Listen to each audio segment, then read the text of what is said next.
হচ্ছে মমতা বন্দ্যোপাধ্যায় বলছেন যে বিজেপির commission vanish Kumar coat unquote তিনি শব্দ ব্যবহার করছেন, তারা আপনাদের হয়ে কাজ করছেন এবং আপনাদের জন্য তারা এই কড়াকড়ি করছেন, বাংলার মানুষের তাতে অসুবিধে হচ্ছে, এত বাহিনী এসে যুদ্ধ পরিস্থিতি তৈরি করা হচ্ছে, এটা সম্পূর্ণটাই আপনাদের পক্ষে কমিশন কাজ করছে। 30 সেকেন্ডস।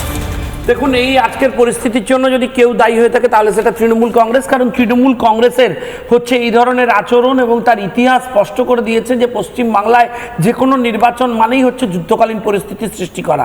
আপনারা লক্ষ্য করে দেখবেন যে আজকেও পশ্চিম মেদিনীপুরের একাধিক জায়গায় গণ্ডগোলের খবর আসছে এবং প্রাথমিকভাবে যদি তা আটকানো না হয় তাহলে এটা একটা ভয়ঙ্কর দিকে নিয়ে যাওয়ার চেষ্টায় ছিল তৃণমূল কংগ্রেস।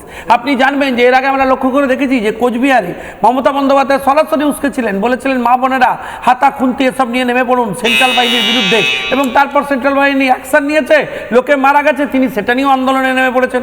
ফলে যে কোনোভাবে কেওস তৈরি করা তৃণমূল কংগ্রেসের অন্যতম ভূমিকা। ফলে আজকের পরিস্থিতির জন্য উনি দায়ী, ওনার দল দায়ী। তৃণমূল কংগ্রেসকে সিস্টেমের মধ্যে রেখে ফ্রি অ্যান্ড ফেয়ার ইলেকশন করা কোনো মতেই পসিবল বলে আমরা মনে করি না।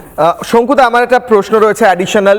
তৃণমূল কংগ্রেস বলছে নির্বাচন কমিশন নিজেদের এক্স হ্যান্ডেল থেকে লিখেছে আলটিমেটাম টু তৃণমূল কংগ্রেস, এটা নির্বাচন কমিশন করতে পারে না, তারা যেহেতু এক পক্ষের হয়ে কাজ করছে তাই তারা শুধু তৃণমূলকে আলটিমেটাম দিচ্ছে, বিজেপি বা সিপিএম বা অন্যান্য দলের নাম কেন উল্লেখ করছে না? মমতা বন্দ্যোপাধ্যায়ের কথা উল্লেখ করেছেন, বলুন স্যার। দেখুন, তৃণমূল কংগ্রেস ছাড়া অন্য কোনো দল সরাসরি ইলেকশন কমিশনকে এইভাবে আক্রমণ করছে না, এবং যেভাবে আক্রমণ করছে সেটা শোভনীয় এবং কাঙ্ক্ষিত নয়। ইলেকশন কমিশনের যে আইন আছে যার মাধ্যমে নির্বাচন কোনো দেশের কোনো জায়গায় হচ্ছে পরিচালিত হয়, সেই আইনের মতানুসারে যে কোনো স্টেক হোল্ডার তাকে নির্বাচন কমিশনকে সম্মান করে তার আইন মেনে চলতে হবে, এটাই আইন, এটাই নিয়ম। এখন তৃণমূল কংগ্রেস যে ধরনের আচরণ করছে তাতে তৃণমূল কংগ্রেসকে ইমিডিয়েটলি সাসপেন্ড করে দেওয়া উচিত।